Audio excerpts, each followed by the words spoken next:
Bonjour à toutes et à tous dans cette nouvelle vidéo du dispositif Etuzen. Aujourd'hui, nous allons poursuivre sur le sujet de l'apprentissage en nous intéressant aux stratégies qui nous permettent d'apprendre plus efficacement. Au programme de cette vidéo, dans un premier temps, nous découvrirons les différents types de stratégies d'apprentissage. Puis, nous répondrons à un mini-quiz sur certaines idées reçues concernant l'apprentissage. Nous ferons un bref résumé des points importants avant de passer à la pratique en nous construisant notre propre répertoire de stratégies. Vous trouverez en fin de vidéo des ressources fiables si vous souhaitez continuer à vous renseigner sur le sujet.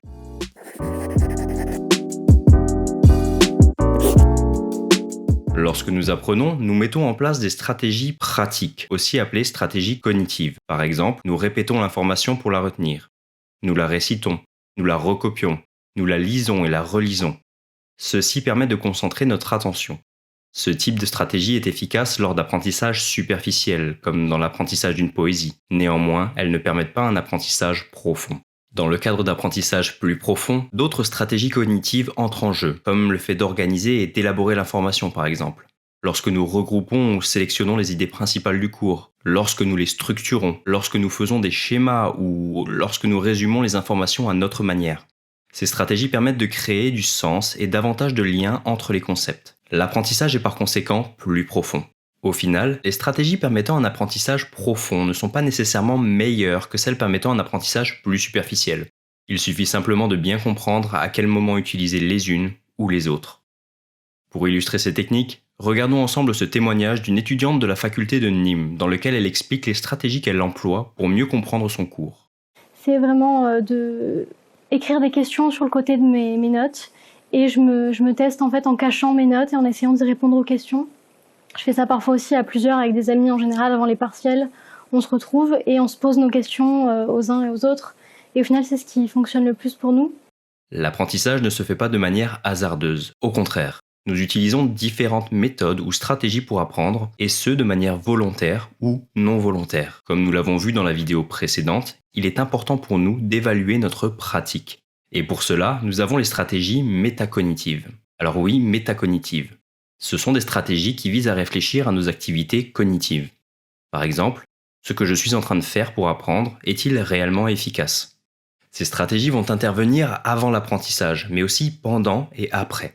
Avant l'apprentissage, on planifie, on se donne des buts à atteindre. Par exemple, on se pose des questions sur nos objectifs avant de commencer une lecture. Pendant l'apprentissage, on contrôle l'efficacité de la stratégie employée en regardant si l'on se rapproche de notre but. Après l'apprentissage, on vérifie que le but est bien atteint.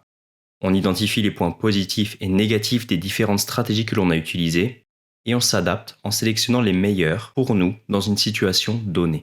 En effet, l'efficacité d'une stratégie ne peut s'évaluer que dans le cadre d'une tâche spécifique, matière étudiée, quantité d'efforts indispensables et inutiles durant l'apprentissage, etc. et de nos objectifs.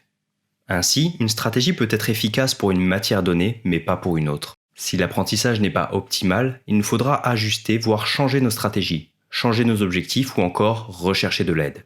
On a souvent tendance à délaisser les stratégies métacognitives lorsque l'on étudie.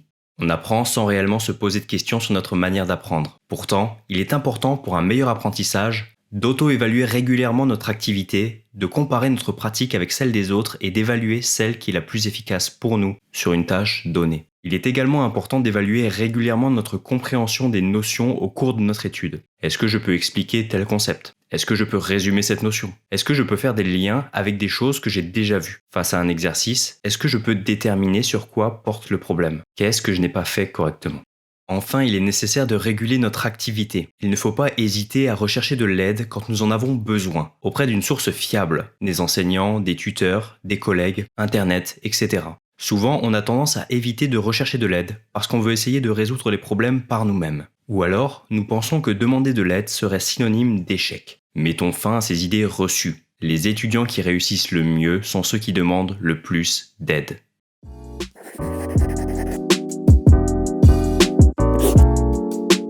Nous allons à présent faire un petit quiz sur les stratégies d'apprentissage. Vrai ou faux ? Construire ou faire face à des difficultés inutiles peut être bénéfique pour notre apprentissage. Eh bien c'est vrai. Dans le premier poste général, nous avons vu qu'il était préférable de diminuer au maximum l'effort inutile. Or, dans certains cas, notamment quand les tâches sont simples, Le fait d'augmenter artificiellement la difficulté permet de maintenir l'information en mémoire à plus long terme, même si nous avons l'impression d'être moins efficaces sur le moment. Pour cela, nous pouvons faire varier nos conditions d'apprentissage, nos méthodes de révision, plutôt que de conserver des contextes et méthodes similaires. Il est aussi important d'espacer les sessions d'apprentissage, plutôt que de les regrouper. Pensons à nous tester plutôt que de nous relire. Contrairement à la pensée commune, les tests ou examens sont avant tout des moyens d'apprentissage et non des buts.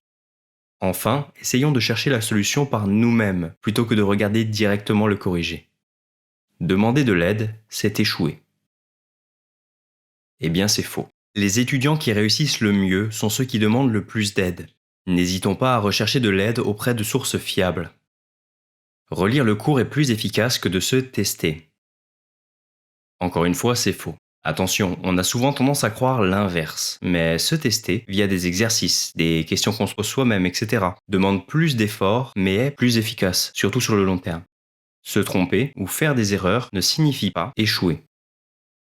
Eh bien, cette fois-ci, c'est vrai. Faire des erreurs et les corriger est favorable pour la mémorisation des informations à long terme.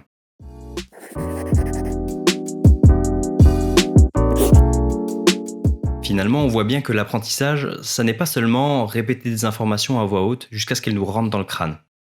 Ça nécessite un effort cognitif qui nous renvoie aux stratégies cognitives. Mais ça nécessite également de prendre le temps de planifier, de s'évaluer, de recommencer, de persister ou de changer de stratégie grâce aux stratégies métacognitives. Pensez à auto-évaluer votre compréhension et vos pratiques d'apprentissage régulièrement. N'hésitez pas à modifier vos pratiques si vous les jugez non efficaces. Et bien sûr, testez-en de nouvelles.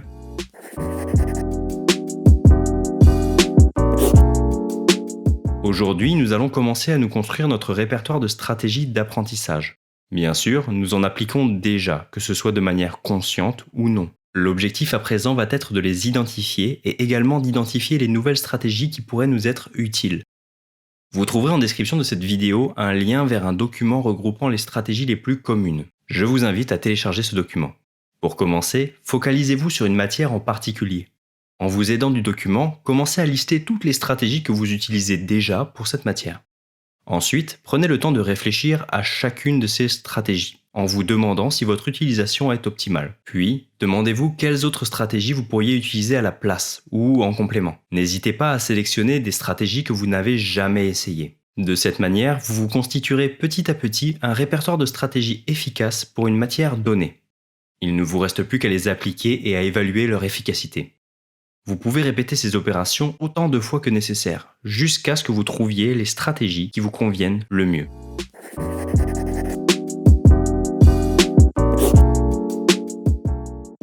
Pour aller plus loin, nous vous proposons les vidéos suivantes. Vous trouverez également les liens vers d'autres ressources en description. La semaine prochaine, nous aborderons le thème de la motivation. En attendant, je vous souhaite à toutes et à tous une excellente fin de semaine. À bientôt!